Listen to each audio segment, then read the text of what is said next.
Man, look, as an owner-operator, especially a young owner-operator, we don't realize how much expenses it really takes to operate a business. So look, one of my first experiences as an owner-operator on just being a young man, being energetic, being so excited to be making good money. One day, I got to the drop yard running intermodal, and I think I made like $1,000 that day, right? So I'm turned up. I'm about to go to the gym. You know what I'm saying? I'm lit. I'm like, man, smooth day, made some money. Can't nothing happen that can interrupt this. And look, I pulled from up underneath the trailer without unhooking my glad hands, which are these, right?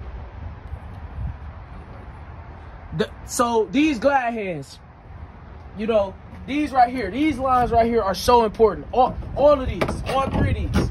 Now, I didn't know something this small or this little could legit cost so much. So these glad hands pull from underneath the trailer, right?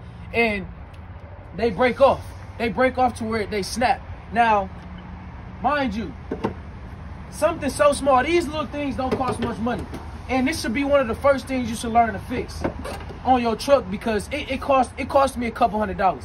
And I say that to say, some glad hands like this could stop you from running your operation smoothly, because that's what it surely did to me.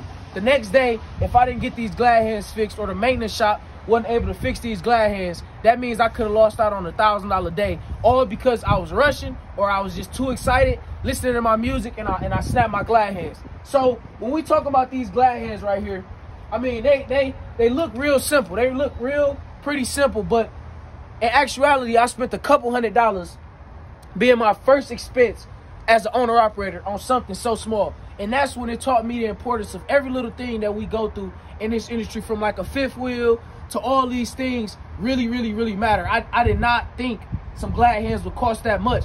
And for me also, it trained me to keep a toolbox and keep some spare glad hands, because check this out. If I go down like I did on the side of the road, you know, with my glad hands going down, I'm able to change it, because it's only, you know, a couple screws if you know what you're doing. So that should be the first thing as an owner-operator you should, you know, be cognitive of, is these glad hands are real important. And it's so easy to lose sight, because not taking the glad hand out the right way, or not putting it on the right way, it can literally snap the whole lines. And we know, as the electric line, as, you know, the emergency line, and as the service line, without these glad hands, your truck is not operating, because these glad hands connect to your trailer, and both, you know, go hand in hand with each other. So I just want to make a short video to let y'all know how important as an owner-operator it is to first keep money in your maintenance account, of course, because if I didn't have the money, if I didn't stack the money away, I wouldn't even been able to replace these so that I can continue to move on with my operation. But this was one of the first expenses that I faced as an owner-operator, and it actually shocked me, because I never would have thought that. I would have thought it would have been like a tire blowing out, but it was really something so small like this. So we just got to continue to realize that business is business. Things happen in this industry, and it could be the least thing that you ever expect that you may have to, you know, spend some of your hard-earned money on. So just be ready and be prepared. I'm going to end this like this, man. Y'all stay blessed, keep rocking, keep going up, keep pushing, keep pursuing, and we're going to keep rising. Peace.